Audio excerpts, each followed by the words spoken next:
What if my engineering staff doesn't want to use a digital tool that I believe will make them much more productive when working remotely?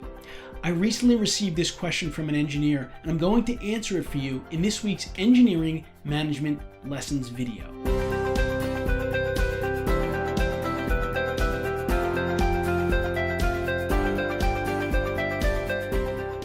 Leading a virtual team has many challenges, and one of them is making sure that all team members are using the right tools to ensure there is a proper communication workflow.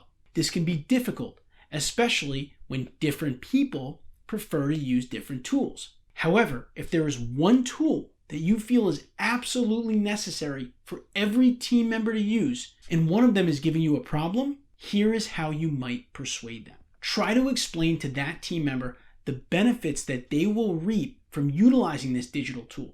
When you do this, be as specific as possible. For example, by using this task management system, John, I believe you will save 2 to 4 hours per week in planning exercises. Remember, people are always interested in what's in it for them. So when you're trying to persuade someone to do something, you should lead with what's in it for them.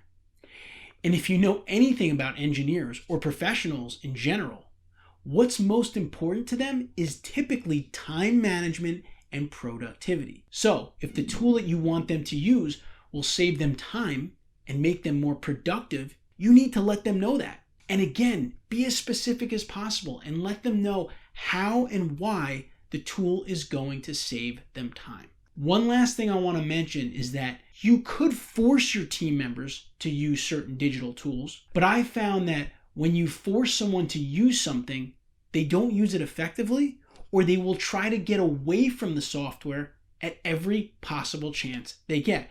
It's kind of like a kid you're forcing to eat their vegetables.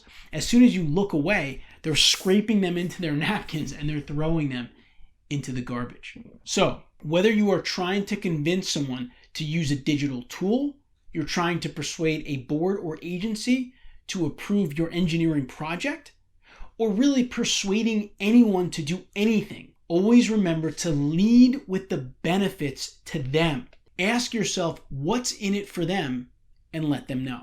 I hope you enjoyed this week's video. We publish videos like this weekly to help engineers become better managers and better leaders.